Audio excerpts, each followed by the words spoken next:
Donc, bonsoir à vous et bienvenue à notre mercredi soir avec un format un peu différent. Alors que ce soir, on va regarder des questions que les gens, surtout les gens de l'Assemblée encore, mais quelques personnes sur Internet nous ont envoyées concernant la Bible, la foi chrétienne, des décisions des fois encore personnelles. Mais ce soir, on va essayer de répondre au mieux de notre connaissance. Puis ayant le pasteur Coqueleu avec moi, je me suis dit, bien, on va profiter de lui. Donc, tous les deux, on va prendre une question à la fois, puis on va essayer de répondre à ça. La première question. Hébreux 10, 25 nous dit de ne pas abandonner notre assemblée. Ma question, ça c'était quelqu'un sur l'Internet, est quelles sont les raisons bibliques pour cesser d'assister à une assemblée, pour quitter une église locale? Et par la même occasion, quelles seraient les bases bibliques pour choisir une assemblée? Là, c'est le pasteur Coqueleu qui va répondre à cette question-là, puis je vais le traduire. So there's two questions here. Donc, il y a deux questions ici. And I'm going to flip them from the order that they were asked. Et je vais les renverser de l'ordre qu'ils ont été partagés. The first question is, why should I join a church? Donc, la question que j'aimerais regarder, c'est pourquoi est-ce que je devrais me joindre à une certaine église? In the first sense, you joined the church when you trusted Christ for salvation. Et en fait, on s'est joint à l'église lorsqu'on a accepté Jésus comme notre sauveur. Philippians 3:20 Philippiens 3:20 says that we are citizens in heaven. Elle nous dit que nous sommes des concitoyens des cieux. Ephesians 2:19 says that we're no longer visitors, but we're fellow citizens with the saints. Donc, dans Éphésiens 2:19, on nous dit qu'on n'est plus étrangers, mais maintenant on est concitoyens des saints. So we are not Québécois or American. Donc, nous ne sommes pas québécois ou américains. We are citizens of heaven who happen to be living here temporarily. Nous sommes des citoyens des cieux qui vivons ici temporairement. Hebrews 11 talks about the people who were in the Hall of Faith. Donc, dans Hébreux chapitre 11, on nous parle de cette grande liste-là des héros de la foi. They who died before Christ, they have the same citizenship of us through faith. Donc, ceux qui sont morts avant Christ ont la même citoyenneté que nous par la foi. So let's think of the church like an embassy. Donc, pensons à l'Église comme une ambassade, l'Église locale. 2 Corinthians chapter 5 verse 20 describes us as ambassadors. Donc, 2 Corinthiens 5 au verset 20 nous décrit comme étant des ambassadeurs. So let's think of our church, the embassy, as the place where we can get new important information from the commander. Donc, pensons à l'Église comme étant cette ambassade-là où on peut se joindre pour recevoir de nouvelles informations de notre chef. We can also touch base with our fellow ambassadors on how the mission is going. Et on peut parler avec les autres ambassadeurs pour voir comment est-ce que la mission de Dieu fonctionne. And we can encourage one another in the work. Et on peut s'encourager les uns les autres dans cette œuvre. So, can you be in another country and be an ambassador without being an ambassador officially? Et donc, est-ce que vous pouvez aller dans un autre pays et avoir ce titre d'ambassadeur sans avoir le rôle officiel d'un ambassadeur? Kind of, but you wouldn't be very effective. Oui, peut-être, mais vous ne seriez pas aussi efficace. That's because you're not keeping up with the current events in the home kingdom. Et c'est parce que vous n'êtes pas à date avec les événements qui se produisent dans le royaume. You don't understand where we stand with carrying out the mission. Et vous ne comprenez pas où on se tient alors qu'on est en train de faire avancer la mission. Also, you're not sharing important information with other ambassadors. Et de même, vous ne partagez pas d'autres informations avec les autres ambassadeurs. They could be encouraged, challenged, or helped by what you share. Et donc, ils pourraient être encouragés et mis au défi et même aidés par vos expériences. So you might say, hey, I was out carrying out the commander's mission this week and I talked to this person. If you run into them, you could follow up on that. Et peut-être vous pourriez leur dire, écoutez, cette semaine, je faisais l'œuvre de notre chef, Puis j'ai parlé à certaines personnes, puis peut-être que toi, tu vas les rencontrer un jour et tu pourras continuer la conversation. And so, as we meet together as the church, we can help each other in carrying out God's mission.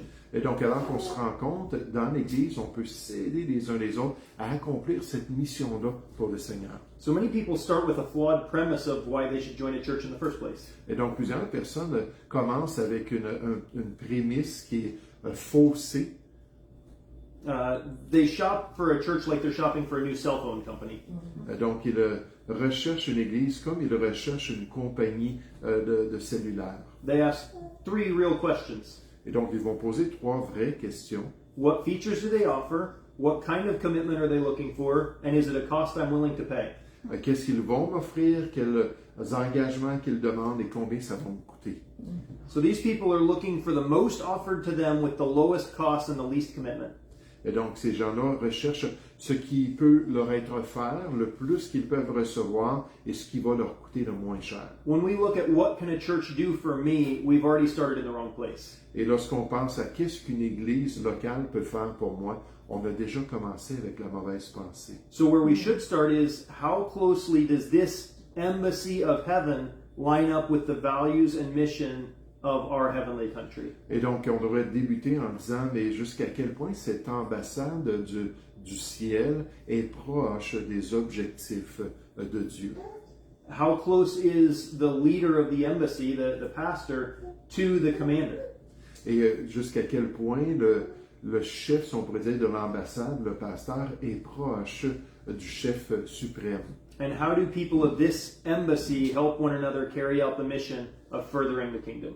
Et comment ces gens-là de l'ambassade s'entraident mutuellement pour pouvoir accomplir les objectifs du royaume de Dieu. So now that we know why we should be in the church to begin with, Alors, maintenant on sait pourquoi on devrait être dans une église, let's ask, why should I leave a church? on peut se poser la question, mais pourquoi est-ce que je devrais quitter une église? So let's go back to the illustration of an embassy. Donc, revenons à cette illustration-là d'une ambassade. If you were in an embassy and the leader started speaking treason against the home country, you wouldn't want to be associated with them. Et donc, si vous étiez dans une ambassade et que le dirigeant local commençait à parler de trahison envers son pays, mais je pense pas que vous aimeriez rester dans cette ambassade. You wouldn't want to associate with traitors. Vous n'aimeriez pas être associé avec des traîtres. So if the orders of the commander are being ignored or twisted to fit what the local leader wants, that's not right. Et donc, si les instructions du commandant suprême sont toutes tordues pour que celui qui est en charge puisse accomplir ce qu'il veut, alors c'est pas correct. There are some people who, when they read the Bible, Et donc, il y a des gens, lorsqu'ils lisent la Bible, they only look at the words right here on this page. ils regardent seulement les paroles juste sur une page. They say, well, we can't use the rest of the scriptures to help us understand this. Et ils disent, on ne peut pas regarder le restant des Écritures pour nous aider à comprendre ce passage. That's like men on the battlefield Et c'est comme des gens qui sont sur le champ de bataille who they receive an instruction from their commander, et qui reçoivent des instructions de leur commandant, but they ignore every instruction that they've ever received before that. mais qui ignorent toutes les autres instructions qu'ils ont reçues avant cela. Well, I'm doing what I'm told to do right now, Donc, je suis en train de faire ce qu'on me dit maintenant, but I'm ignoring everything else. mais j'ignore tout le restant. So we have to look at the instructions that we're reading today in light of the overall mission. Donc, on doit regarder les instructions qu'on lit aujourd'hui à la lumière de tout ce qu'on nous dit concernant cette mission. I like reading military books. Et moi, j'aime lire des livres militaires. And there's a concept that comes back over and over again. Et il y a un concept qui revient encore et encore, And that is the commander's intent. et c'est le concept de l'intention du commandant que j'ai l'intention de vous enseigner dans quelques semaines. If I He's going to preach in a couple of weeks. if I really understand the main mission, Et si je comprends vraiment la mission principale, that's going to help me as I work through things maybe that I don't even have an instruction for. et ça va m'aider lorsque je suis en train de travailler dans les circonstances où j'ai pas des instructions précises. Is there anything in the Bible about the internet? Est-ce qu'il y a quelque chose dans la Bible qui nous parle de l'Internet? What about cell phones? Et qu'en est-il des cellulaires? What about drugs? Et qu'en est-il des drogues? those things aren't specifically addressed in Scripture. Ces choses-là ne sont pas adressées spécifiquement dans les Écritures. But when you understand the commander's intent and his instructions through the rest of the Bible, you understand what you should do in those situations. Mais quand vous comprenez l'intention du commandant et les instructions dans le restant de la Bible, à ce moment-là, vous savez comment les appliquer dans cette situation. So what's the best reason to leave a church? Alors, quelle est la meilleure raison de quitter une assemblée? If the embassy leader, the pastor, is ignoring the rest of the instructions and focusing only on those words, that could be traitorous. Si le dirigeant de l'ambassade, le pasteur, néglige ce que le restant des Écritures dit et se concentre seulement sur un passage ou un concept, à ce moment-là, ça pourrait être de la trahison. If the other ambassadors in the church Et si les autres ambassadeurs dans l'Église, are only coming together to drink coffee s'ils viennent juste ensemble socialement pour boire du café and they're not working together on the mission, et qu'ils ne travaillent pas ensemble pour accomplir la mission, then you want to be with people who are carrying out the mission of the commander. alors vous devriez chercher un endroit où vous pouvez accomplir la mission de notre commandant, notre chef. So you should find a church Alors vous devriez trouver une église where the Bible is being preached où la Bible est prêchée and the believers are carrying out God's mission. et les croyants sont en train de suivre la mission du Seigneur. Your turn.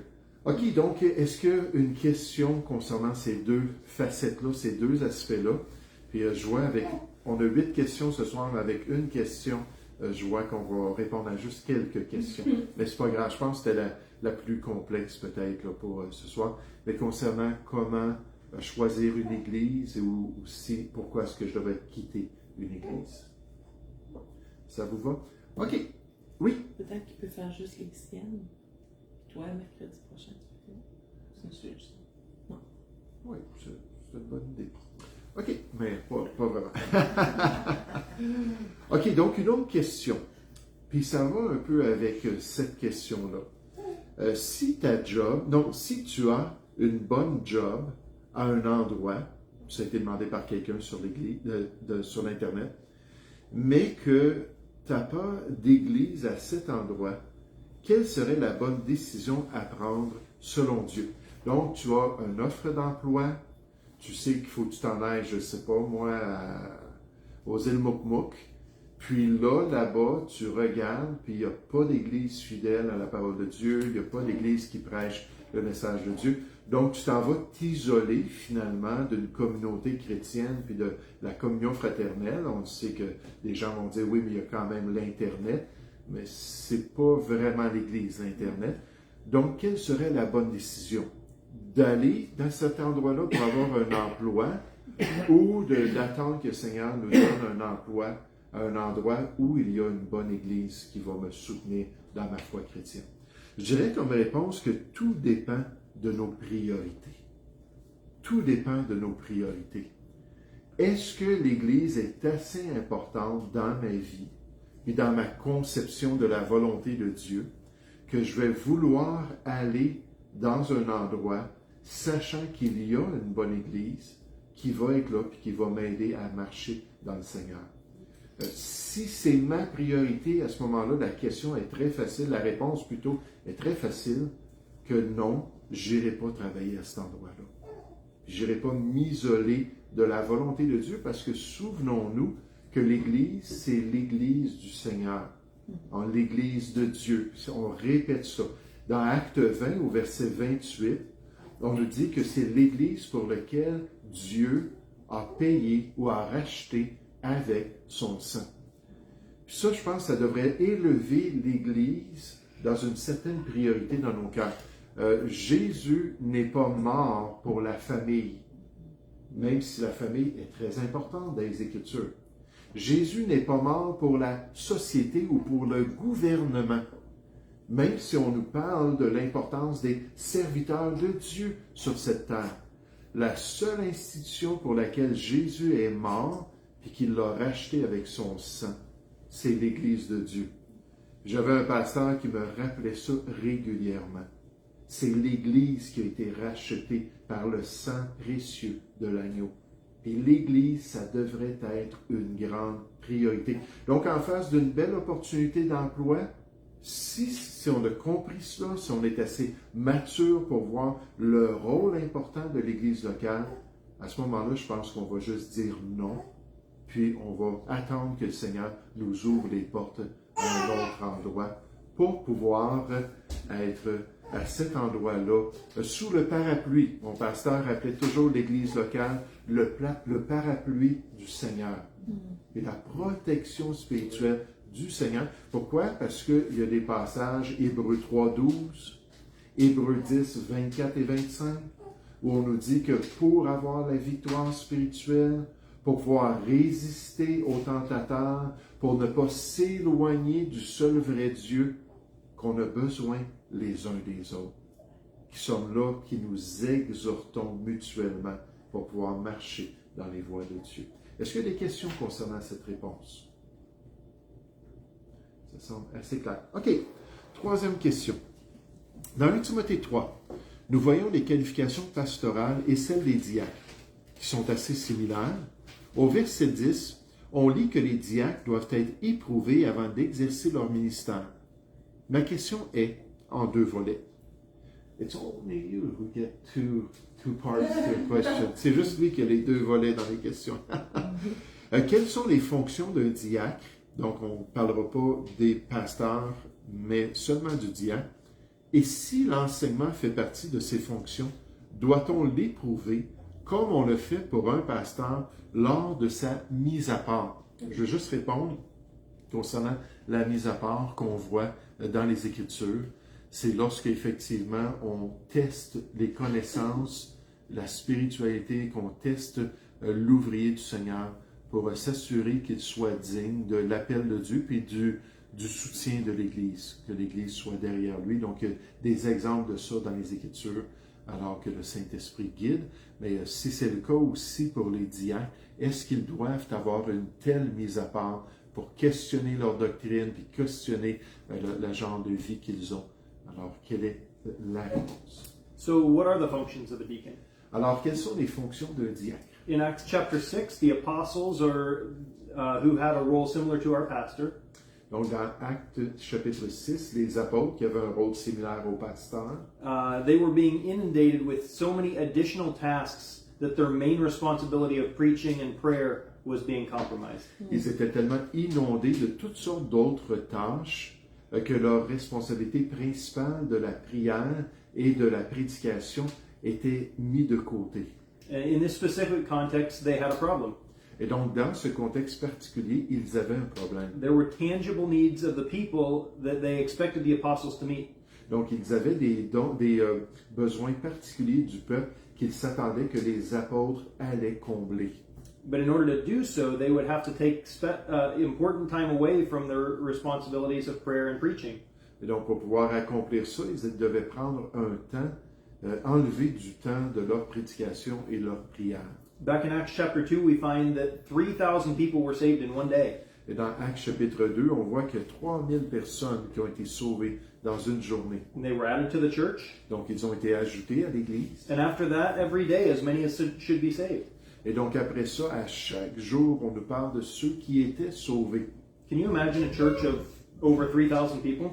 Pouvez-vous vous imaginer une église d'au-delà de 3000 personnes? There would be a lot of needs. Et il y aurait beaucoup de besoins. And some things might fall through the cracks. Et il y aurait peut-être des responsabilités qui seraient négligées. So in order to ensure that the Word of God was taking priority in the church, Donc, pour s'assurer que la parole de Dieu est la priorité dans l'église, they selected 7 men who could meet these tangible needs. ils ont sélectionné 7 hommes qui pouvaient combler ces besoins tangibles. We won't go into all the requirements of the deacon and how these 7 were selected. Donc, on ne regardera pas toutes les qualifications des diacres et comment ces 7 personnes ont été désignées. But it is important that these men met those qualifications. Mais c'est important que ces hommes-là soient en accord avec ces qualifications. In some churches, there are no men who meet those qualifications. Et dans certaines églises, il n'y a aucun homme qui vont rencontrer ces qualifications. So then the question is, should we allow those who don't meet the qualifications to fill that role?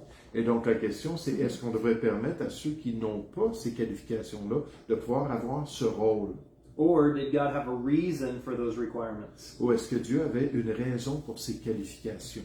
If there are men who are serving the tangible needs of the people, S'il y a des hommes qui sont en train de servir les besoins tangibles du peuple, but these men have not showed themselves to be faithful to the ministry, mais ces gens-là n'ont pas démontré qu'ils étaient fidèles au ministère, or they have a bad reputation, ou ils ont une mauvaise réputation, or their marriages have ended in divorce, ou leur mariage s'est terminé par un divorce, or their children or their wives don't have a good reputation, ou leur épouse et leurs enfants et leur épouse n'a pas une bonne réputation. then the ministry will be hindered.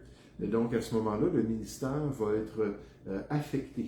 So it's important that these men meet the qualifications. Donc c'est important que ces hommes-là aient ces qualifications personnelles. Because of this, only men who meet the biblical qualifications should serve in the role of a deacon. Donc à cause de ça, seulement ceux qui sont à la hauteur de ces qualifications peuvent avoir ce rôle-là de diacre. If the church doesn't have anyone who meets those qualifications, Et si l'Église n'a pas personne qui remplit ces qualifications-là, then it's better not to have anyone in that office rather than to compromise on the clear teaching of God's Word. donc c'est mieux qu'il n'y ait personne dans ce rôle-là, cette position-là, que de faire un compromis sur les qualifications de la parole de Dieu. So to very briefly answer the other part of the question, Donc pour brièvement répondre à l'autre section de la question, their responsibility was to take the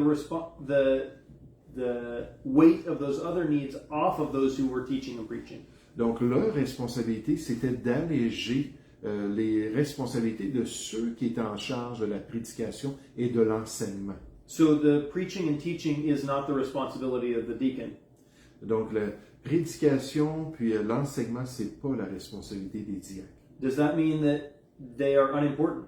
Est-ce que ça veut dire qu'ils ne sont pas importants? No, they make the preaching and the teaching more effective by taking away the other responsibilities. Non, ils rendent l'enseignement puis la prédication plus efficaces en enlevant ces responsabilités-là au pasteur. So you could say that that is their role in the teaching by allowing it to go forward unhindered. Donc on pourrait dire que c'est leur rôle dans l'enseignement en permettant que cet enseignement-là puisse aller de l'avant. Est-ce qu'il y a des questions concernant ce sujet-là du diacre? Moi, j'ai lu un matin qu'est-ce que vous avez posté, justement, sur les diacres, et vous parliez comme il y a des évêques, chacun avait un rôle, sauf que rendu au diacre, ça me semblait que de nos jours, il fallait vraiment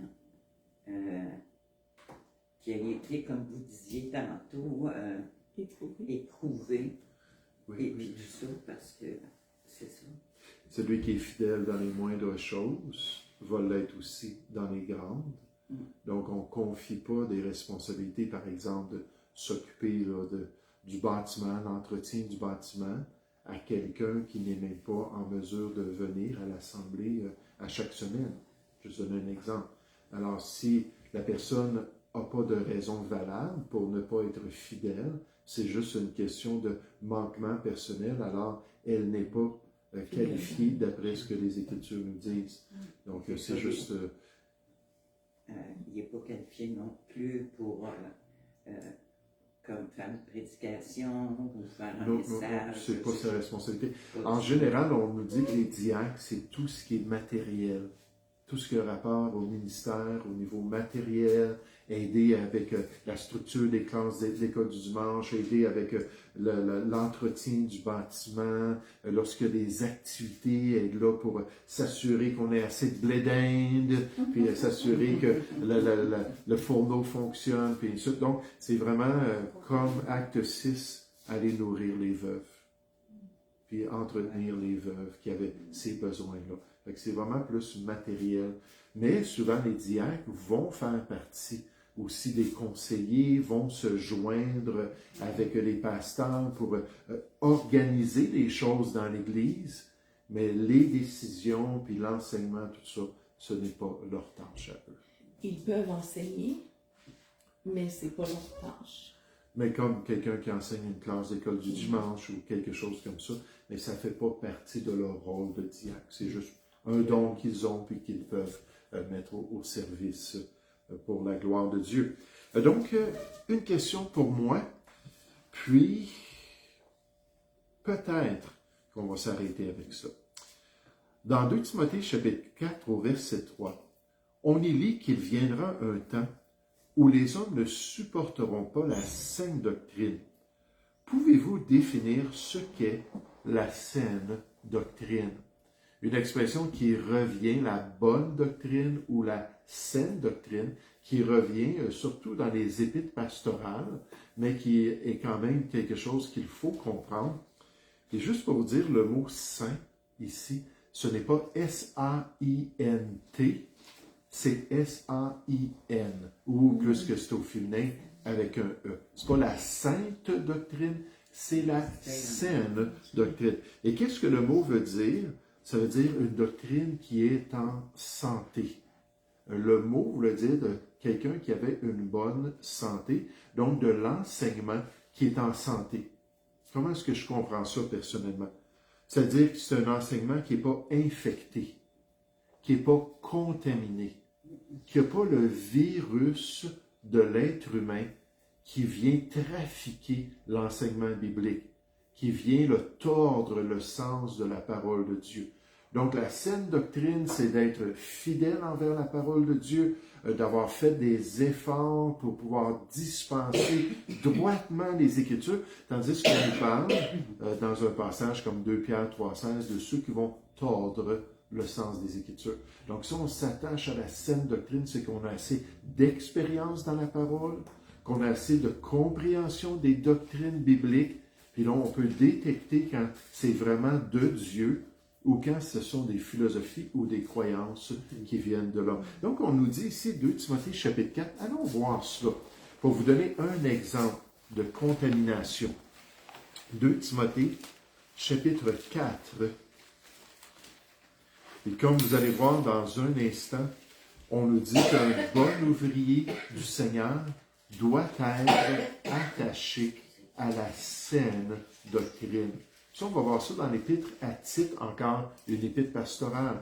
Déjà, Tite, dans Tite 2.1, on nous dit, toi, dis les choses qui sont conformes à la saine doctrine. Donc, c'est le cadre de l'enseignement, d'être fidèle à la parole de Dieu. 2 Timothée 4, verset 3, « Car il viendra un temps où les hommes ne supporteront pas la saine doctrine. » Oh, enseignez-moi la Bible. Parlez-moi de ce que la Bible dit. Mais ne venez pas me dire ce que la Bible dit réellement.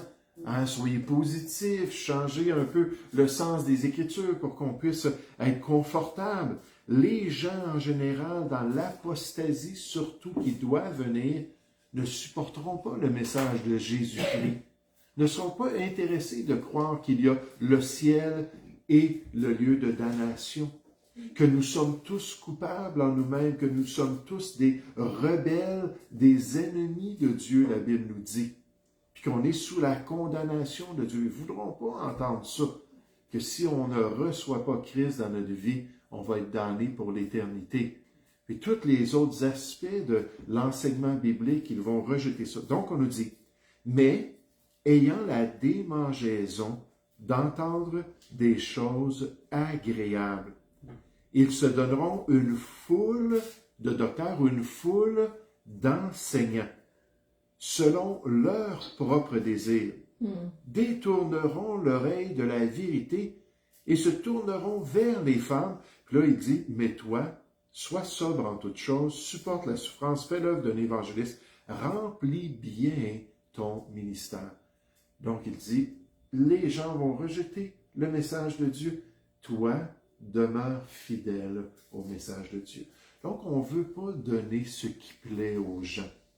On ne veut pas enseigner pour remplir l'Église parce que c'est tellement dilué que les gens vont venir et vont se sentir aussi bien que dans un bar, aussi bien que dans un spectacle rock. Parce qu'il n'y aura rien qui va les confronter. Il n'y aura plus de lumière pour les condamner. Ce ne sera plus le miroir de la parole de Dieu. Mais ça, ce n'est pas la saine doctrine. C'est la doctrine qui est malade, qui a eu un virus, qui est contaminé. Regardez dans Tite, chapitre 1. L'épître à Tite. Et là, on va faire une description d'un ouvrier qui est digne. Verset 5, Tite chapitre 1, verset 5. On dit, je t'ai laissé en Crète, afin que tu mettes en ordre ce qui reste à régler, et que selon mes instructions, tu établisses des anciens dans chaque ville. J'ai fait un petit écrit ce matin, anciens, évêques, pasteurs, conducteurs, c'est tout le même rôle. Philippiens 1 nous dit qu'il y a deux positions dans l'Église, dit aux évêques et dit aux diacres. Salue-les de ma part, avec le restant des chrétiens. S'il y avait eu une autre position de pasteur ou une autre position séparée d'anciens, il aurait dit, ben, dis finalement bonjour de ma part aux anciens, puis ensuite aux évêques, puis aux pasteurs, puis aux diacres. Non, il dit évêque, pasteur, parce que dans le fond, évêque et diacre, évêque, pasteur, ancien, conducteur, ceux qui dirigent dans l'Église de Jésus-Christ, ce sont tous des termes interchangeables pour la position de pasteur, avec les rôles qu'ils ont. Donc, regardez ce qu'on nous dit. Verset 6. S'il s'y trouve quelque homme irréprochable, pas parfait, mais irréprochable, mari d'une seule femme, ayant des enfants fidèles, qui ne soient ni accusés de débauche, ni rebelles. Car il faut que l'évêque, vous remarquez, il dit, il va établir des anciens, puis il faut qu'ils soient ces hommes-là, puis là, après ça, il dit, il faut que l'évêque, donc on voit que c'est la même personne, soit irréprochable, comme économe de Dieu, comme serviteur dans la maison du Seigneur, qu'il ne soit ni arrogant, ni colérique, ni adonné au vin, ni violent, ni porté à un gain honteux, mais qu'il soit hospitalier, ami de gens de bien, modéré, juste, saint, tempérant, attaché à la vraie parole telle qu'elle est enseignée, afin d'être capable, oui Seigneur, d'exhorter selon la saine doctrine et de réfuter qui? Les contradicteurs. Donc ceux qui viennent pour attaquer la saine doctrine, pour nous détourner de la saine doctrine, pour contaminer la doctrine de l'Église, pour qu'elle soit malade plutôt qu'en santé. Donc, qu'est-ce que ça veut dire la saine doctrine? C'est tout simplement d'être fidèle à tout ce que la parole de Dieu nous enseigne, ou, comme Paul le dit dans Acte 20, à tout le conseil de Dieu. Puis, est-ce qu'il y a une personne qui est parfaitement en accord avec la saine doctrine? Non, on tend vers cela, par contre. La perfection est au ciel, mais ici-bas, on s'efforce, puis on tend pour pouvoir être le plus proche possible de la saine doctrine de Dieu. Est-ce qu'il y a une question concernant la saine doctrine? OK, donc, ce que je pensais faire, Michael et Mélanie, le pasteur Cutler et Mélanie, ont parlé qu'ils voudraient revenir, venir nous visiter. Alors, je vais mettre une petite ligne juste ici. On va arrêter cela. Puis la prochaine fois, on va avoir le même format s'ils sont là pour le mercredi soir aussi. You are going to keep your notes? Yep. Il va garder ses notes des réponses parce qu'on est déjà pas mal avancé. Mais c'était juste un petit avant-goût de ce qui se continuera peut-être dans quelques semaines, quelques mois, d'après la direction du Seigneur. Donc, on va juste prier ensemble. Oui, Père Céleste, on veut te louer, on veut te remercier, Père, pour l'intérêt des chrétiens de comprendre, Père, tes voies, ce désir de grandir dans ta volonté et de surtout être en mesure, comme on l'a vu tout à l'heure, de mettre de côté ce qui est agréable, Seigneur, et de choisir, Père, de vivre selon ton plan et selon ta révélation. Et merci pour le manuel de vie, merci pour les Écritures.